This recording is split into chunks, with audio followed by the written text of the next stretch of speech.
Good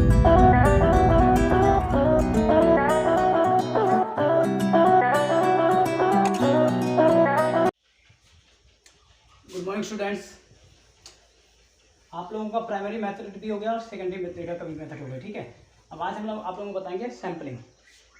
ठीक है, आज सैम्पलिंग बताएंगे। इसके बाद जल्दी आपका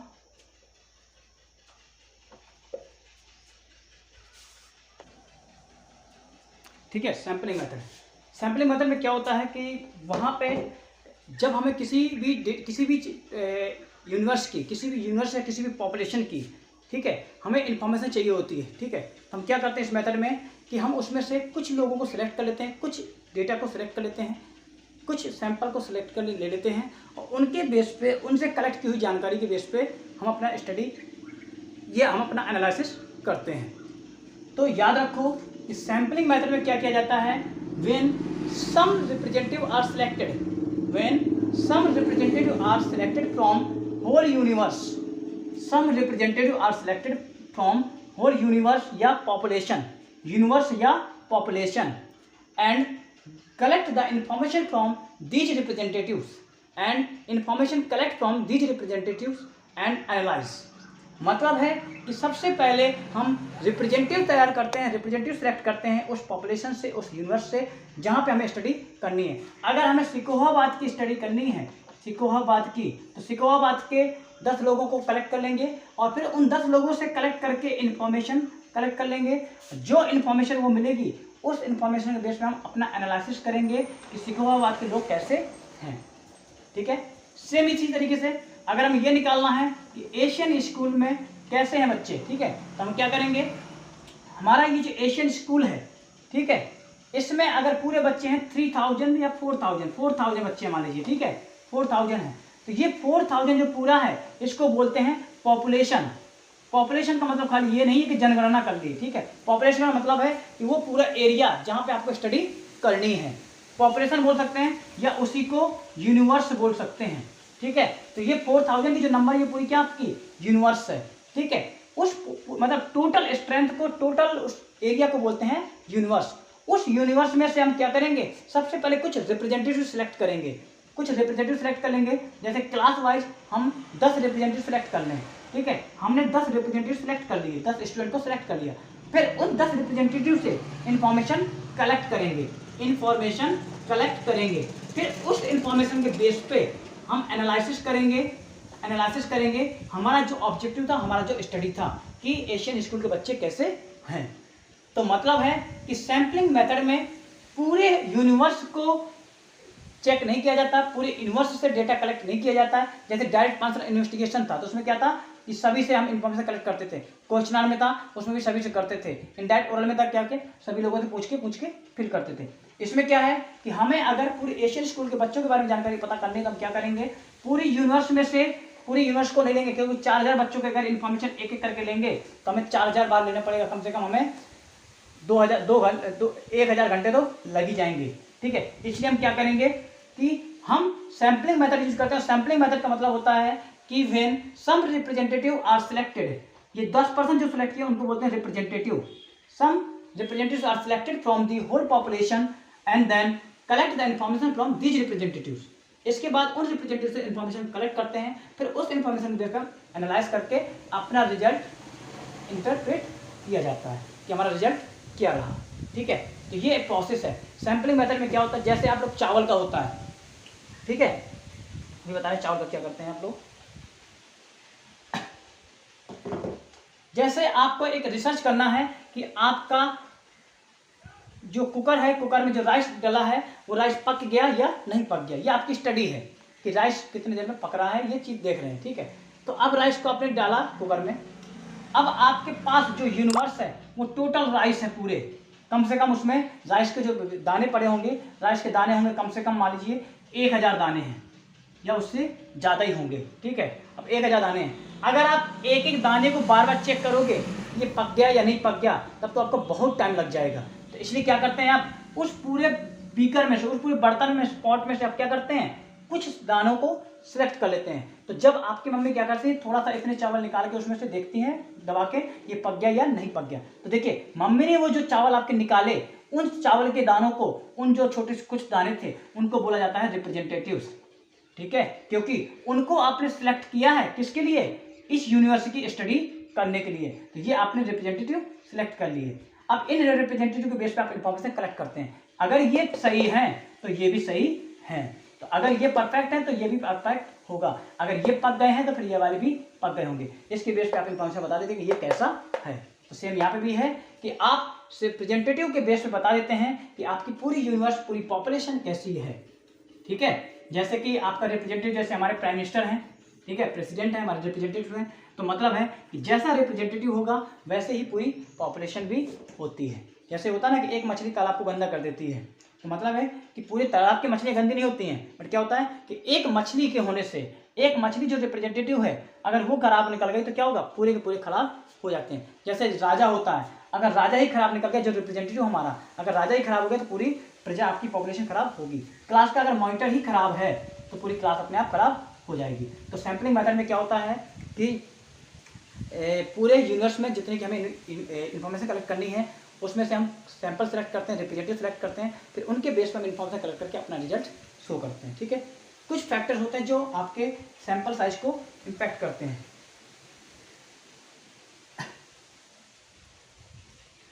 factor affecting size of sample, मतलब कितना सैंपल का साइज आपको रखना चाहिए। जैसे आप चावल निकालते हैं तो चावल में आप क्या करते हैं, इतना से निकाल के देख लेते हैं कि ये पक गया।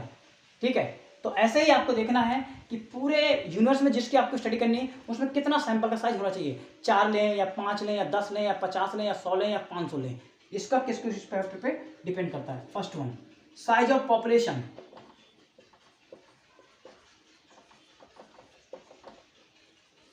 साइज ऑफ पॉपुलेशन, अब मतलब है कि सबसे पहले जो आपका साइज ऑफ सैंपल है कि आप 4 लोगों को सिलेक्ट करें स्टडी के लिए, 5 को स्टडी करने के लिए सिलेक्ट करें, 6 को करें, 10 को करें, 20 को करें, 50 को करें, ये डिपेंड करता है पॉपुलेशन की साइज पे। अगर पॉपुलेशन की साइज बहुत लार्ज है, पॉपुलेशन की साइज क्या है, बहुत लार्ज है, तब आपका सैंपल क्या होगा, सैंपल साइज भी लार्ज हो जाएगा। मान लो कि अगर आपको पूरी होल कंट्री की, पूरे ऑल ओवर आपके इंडिया के, मतलब पूरे होल कंट्री की आपको इन्फॉर्मेशन कलेक्ट करनी है, तो फिर आपको ऐसा नहीं कि आप केवल एक पर्सन को सिलेक्ट कर लो उसके बेस पे आप इन्फॉर्मेशन दे दो। तो ये डिपेंड करता है कि जैसे ही आपकी पॉपुलेशन होगी वैसे ही आपका सैंपल का साइज भी होना चाहिए। ठीक है, अगर पॉपुलेशन लार्ज है तो साइज भी लार्ज होगा, अगर पॉपुलेशन शॉर्ट है तो साइज भी शॉर्ट होगा। दूसरा आपका nature of study. Nature of study, in case of intensive and continuous study a small sample is quite appropriate. मतलब है कि अगर आपको कंटिन्यूअस स्टडी करनी है, अगर आपको किसी चीज़ के बारे में कंटिन्यूअस स्टडी करते रहना है, तो फिर आप क्या कर सकते हैं, आप स्मॉल साइज ले सकते हैं। जैसे आपने 2 लोगों को लेकर के स्टडी कर रही है, आज कल ही 2 लोगों के, कल भी आपको करनी है, तो मतलब क्या, जब आपको अगर कंटिन्यूअस स्टडी करनी है तो आप उसमें क्या कर सकते हैं, जो सैंपल साइज है उसको आप शॉर्ट कर सकते हैं, ये छोटा कर सकते हैं। जैसे आपको डेली इन्फॉर्मेशन लेनी है, जैसे हमारे स्कूल मैनेजमेंट होता है, मैनेजमेंट को डेली इन्फॉर्मेशन लेनी, तो क्या करता है, एक लोग अपॉइंट कर देता है एज ए प्रिंसिपल और उससे कलेक्ट कर लेता है। ठीक है, ये चीज़ है। तो ये है कि अगर आपका स्टडी का मेथड जो है आपका कंटिन्यूअस स्टडी है तो आप उसमें स्मॉल सैंपल साइज भी सिलेक्ट कर सकते हैं। फिर आपका है रिस्पोंडेंट्स नेचर।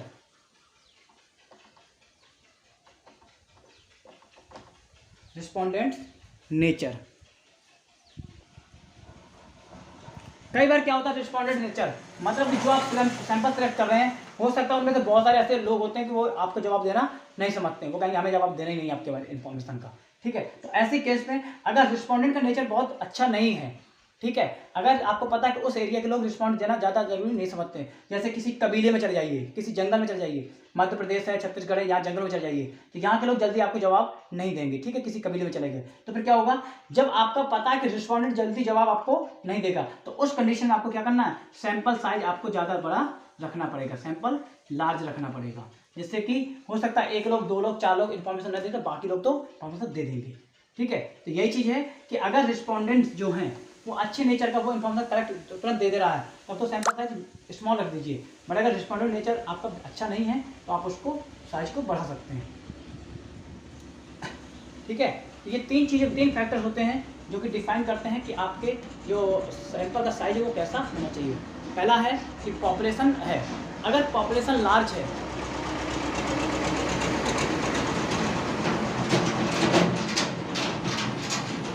अगर पॉपुलेशन लार्ज है तो अब वहाँ पे आप सैंपल का साइज भी लार्ज रखेंगे। अब मान लो कि एक आपको छोटे से बर्तन में चावल रखे हैं, इसमें से देखना है कि चावल कितने पक गए हैं, तो आप इतने से लेंगे, ठीक है। बट अगर एक पूरे कढ़ाई में देखना, बड़ी कढ़ाई जो होती है बड़ी वाली, उसमें देखना चावल कितने पक गए, तो आप उसमें उतने से चावल तो उठाएंगे नहीं, आप उसमें क्या करते हैं, फिर एक पूरा बर्तन उठा के देखते हैं कि चावल पूरे पक गए या नहीं पक गए। तो यही चीज़ है कि जैसे आपकी पॉपुलेशन था वैसे ही आपका सैंपल साइज भी सिलेक्ट किया जाता है। नेचर ऑफ स्टडी है, अगर स्टडी आपका कंटिन्यूस बेस पे है कि आपको डेली डेटा कलेक्ट करने हैं, तो वहाँ पे आप क्या करते हैं, सैंपल साइज को कम कर सकते हैं। रिस्पॉन्डेंट्स नेचर है, अगर रिस्पॉन्डेंट का नेचर अच्छा रहता है तब तो आप सैंपल साइज स्मॉल रख सकते हैं। पर अगर आपको पता है कि रिस्पॉन्डेंट आंसर देने वाले नहीं हैं, बहुत सारे रिस्पॉन्डेंट जवाब नहीं देते हैं, एरिया भी डिपेंड करता है, तो उसके अकॉर्डिंग फिर आप सैंपल साइज को लार्ज कर सकते हैं, ठीक है। अब आपका नेक्स्ट टॉपिक है इसी में कि जो आपने सैंपल की बात की, हमने कहा कि सैंपलिंग में क्या होता है कि हम एक सैंपल सेलेक्ट करते हैं, हम कुछ सैंपल सेलेक्ट करते हैं जो कि रिप्रेजेंटेटिव बोला जाता है जिनको, ठीक है। तो सैंपल, एक गुड सैंपल कैसे हो सकता है, उसमें क्या क्या फीचर्स होने चाहिए। पहला तो है रिप्रेजेंटेटिव,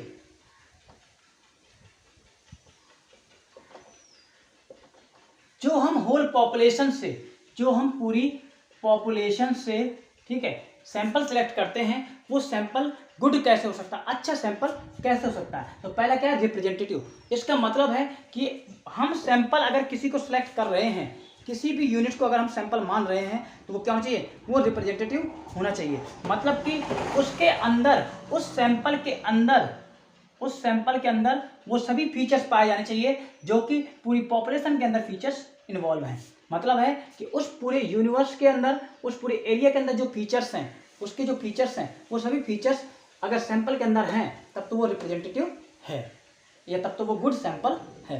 तो मतलब है पहला वो रिप्रेजेंटेटिव होना चाहिए, मतलब कि उस पॉपुलेशन के जो फीचर्स हैं वो उस पर्सन के अंदर होना चाहिए, तभी वो रिप्रेजेंटेटिव बन पाएगा। जैसे इंडिया के रिप्रेजेंटेटिव हमारे पीएम, प्राइम मिनिस्टर हैं, ठीक है। तो प्राइम मिनिस्टर के अंदर क्या होना चाहिए, इंडिया की पूरे उसके कैरेक्टरिस्टिक होनी चाहिए। अगर इंडिया से रिलेटेड कोई भी उसके अंदर कैरेक्टरिस्टिक नहीं है तो फिर वो रिप्रेजेंटेटिव इंडिया का नहीं हो सकता, ठीक है। सेम यहाँ पे भी है कि अगर किसी भी सैंपल को हम रिप्रेजेंटेटिव मानते हैं, वो रिप्रेजेंटेटिव नेचर का होना चाहिए, मतलब कि उसके अंदर वो सभी क्वालिटी होनी चाहिए जो कि पूरी पॉपुलेशन में पाई जाती है। दूसरा है एडुकेसी।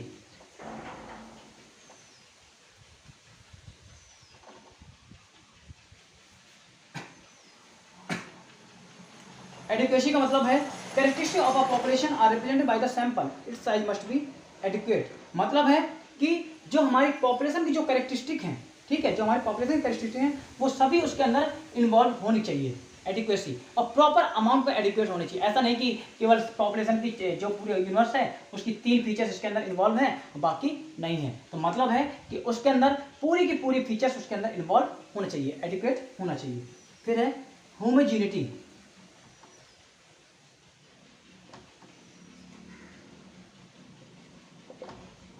होमोजीनिटी, ठीक है।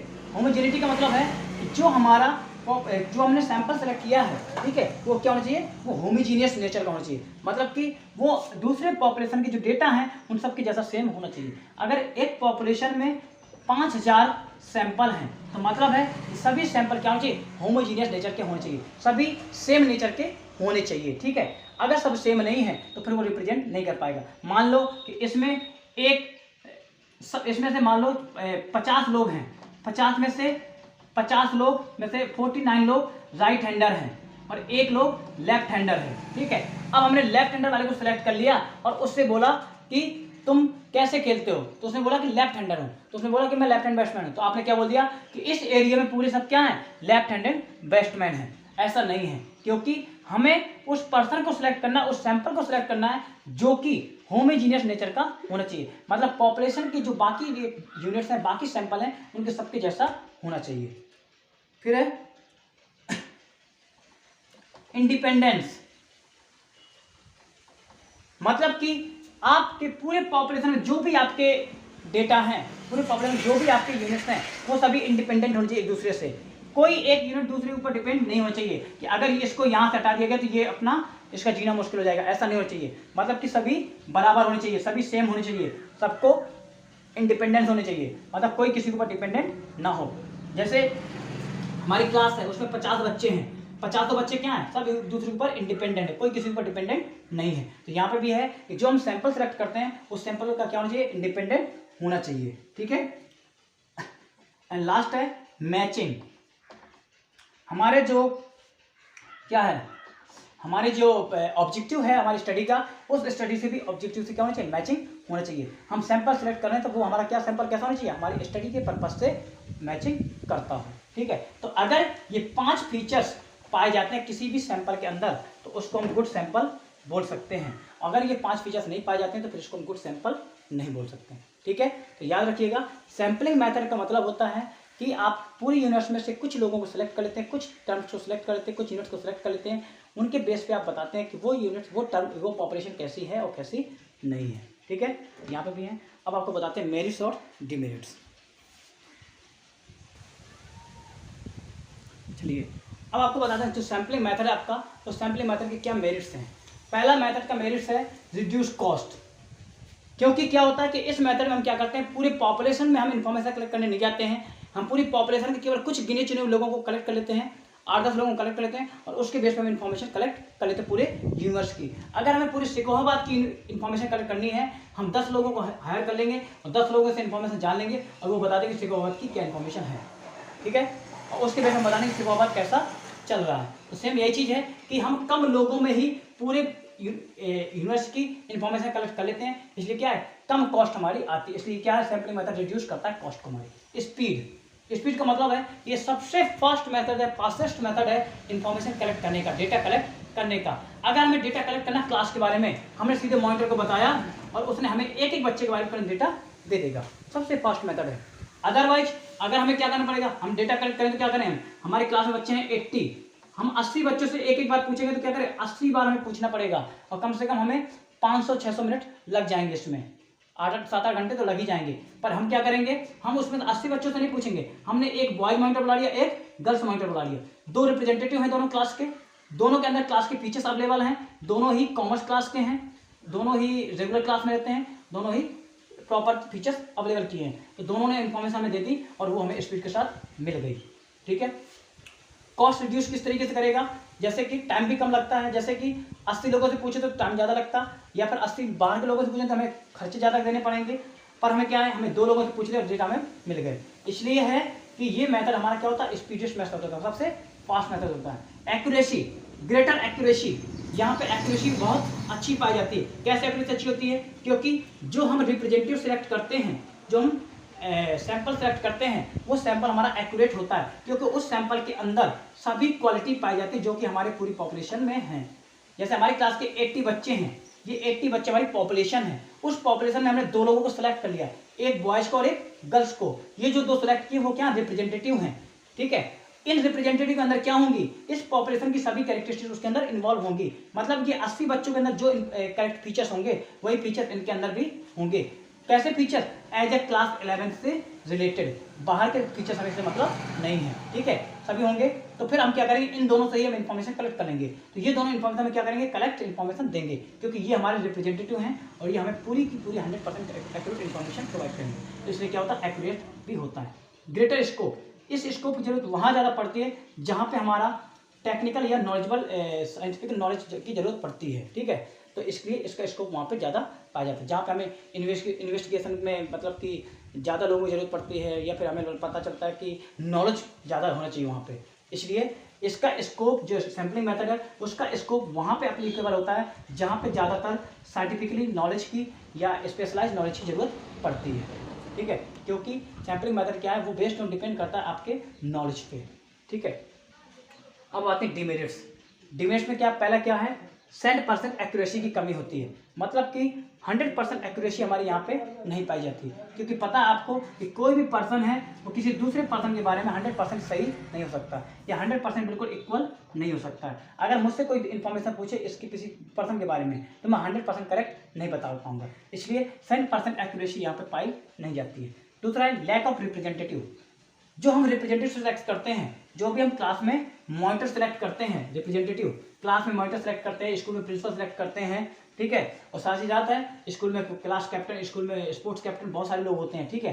तो जो हम रिप्रेजेंटेटिव सेलेक्ट करते हैं, जैसे सपोज मान लीजिए हम प्रिंसिपल सेलेक्ट करते हैं, ठीक है, एज ए रिप्रेजेंटेटिव है, ठीक है, पूरे सैंपल साइज में हमने प्रिंसिपल को सिलेक्ट किया और पूरे क्या किया कह सकते हैं सीखो बाद के जो सभी प्रिंसिपल्स हैं, सभी प्रिंसिपल की एक मीटिंग ली जाएगी, ठीक है, एक मीटिंग ली गई सभी प्रिंसिपल से, उनसे पूछा गया कि हम क्लासेस के बारे में क्या रवैया रखना है, ठीक है, कैसे हम क्लासेस को रन करें। जब यहाँ पे सभी प्रिंसिपल बैठे हैं, ठीक है, सभी प्रिंसिपलों से पूछना थोड़ा सा ज़्यादा डिफिकल्ट हो सकता है, या फिर जैसे सीबीएसई है, अगर सीबीएसई को इन्फॉर्मेशन देनी है कि कैसे हम स्कूल को कंडक्ट करवाएं, तो सीबीएसई अगर सभी प्रिंसिपल से पूछेगी पूरी इंडिया के, अब तो उसको बहुत टाइम लग जाएगा। तो क्या करती है, कुछ सिलेक्टेड प्रिंसिपल को वो बुला लेती है अपने पास।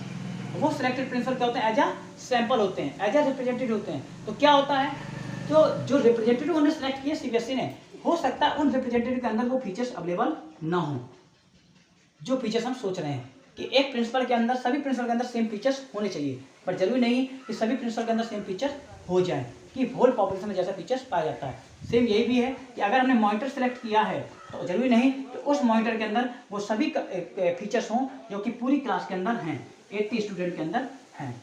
इसलिए क्या है, बहुत सारे केसेस में क्या होता है, लैक ऑफ रिप्रेजेंटेटिव होते हैं, जल्दी सैंपल को साइज को सिलेक्ट करना हमारे लिए बहुत डिफिकल्ट टास्क हो जाता है कि किसको हम सैंपल माने और किसको ना माने। जैसे क्लास में मॉनिटर को सिलेक्ट करना बहुत डिफिकल्ट टास्क हो जाता है कि किसको मॉनिटर सेलेक्ट कर दें।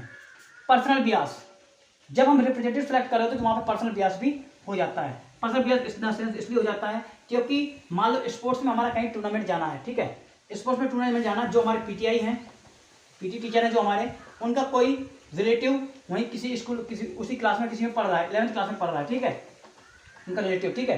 अब उन्होंने क्या किया, उन्हें भेजना है अपने पूरे स्कूल से एक पर्सन को, इसके लिए रनिंग के लिए, पर उन्होंने क्या किया, उन्होंने सोचा कि अपने किसी को भेज देते हैं, तो उन्होंने अपने उसको जो उनका रिलेटिव था 11th क्लास का, उसको उन्होंने एज ए रिप्रेजेंटेटिव भेज दिया। तो अब वो पर्सन खेलना आता हो या ना आता हो, बट उसको क्या किया, उसको भेज दिया। तो यहाँ पे क्यों भेज दिया, क्योंकि यहाँ पे पर्सनल बियास है। यही चीज़ है कि जब हम रिप्रेजेंटेटिव सेलेक्ट करते हैं, जब हम सैंपल सेलेक्ट करते हैं, तो यहाँ पे पर्सनल बियास बहुत ज़्यादा चांसेस होने के चांसेस होते हैं। जैसे क्लास में मॉनिटर सेलेक्ट किए जाते हैं तो क्लास टीचर भी कई बार पर्सनल बियास कर देते हैं कि वो उसको मॉनिटर बना देते हैं जो उनसे कोचिंग पढ़ रहा होता है या जो उनके बहुत ज़्यादा करीब होता है, उसको वो मॉनिटर बना देते हैं, ठीक है। ऐसे पर्सनल बियास होने के ज़्यादातर चांसेस होते हैं, ठीक है। लास्ट है आपका लैक ऑफ स्पेशल नॉलेज। कई बार क्या होता है कि जो सैम्पलिंग मेथड की जाती है उसको करने के लिए हमें स्पेशल नॉलेज की जरूरत पड़ती है, और ज़्यादातर लोगों में क्या है, वो स्पेशल नॉलेज की कमी पाई जाती है, क्योंकि हर किसी के अंदर की बस की बात नहीं है कि किसी भी पॉपुलेशन का एक ऐसा पर्सन को सिलेक्ट करने के लिए तैयार कर दे कि जो पूरी पॉपुलेशन को रिप्रेजेंट कर सके। अगर मान लो जैसे आपका चुनाव ही होता है, ठीक है, अभी यूपी के जो चुनाव है, पंचायत के चुनाव, तो आप लोगों के अंदर भी बहुत सारा ऐसा डाउट हो गया होगा कि किसको हम रिप्रेजेंटेटिव तैयार कर दें, क्योंकि बहुत सारे आपके पास पॉपुलेशन थी, कम से कम 40 लोग खड़े होंगे प्रधानी में, ठीक है, इनमें से आपको एक रिप्रेजेंटेटिव सेलेक्ट करना है, एक सैंपल सेलेक्ट करना है जो कि पूरे प्रधानों को, पूरे गाँव को क्या करेगा, रिप्रेजेंट करेगा। तो वही रिप्रेजेंट करने के लिए जो क्या होता है, उस पर्सन को सिलेक्ट मतलब उसको लाना बहुत डिफिकल्ट टास्क हो जाता है। इसलिए क्या है कि जो सैम्पलिंग मेथड है उसमें कई बार क्या हो जाता है, स्पेशल नॉलेज की कमी पड़ जाती है, ठीक है। तो आप इन सबको टॉपिक्स को पढ़िएगा और कल हम आपको बताएंगे सैम्पलिंग मेथड के अंदर कौन कौन से मेथड पाए जाते हैं, ठीक है।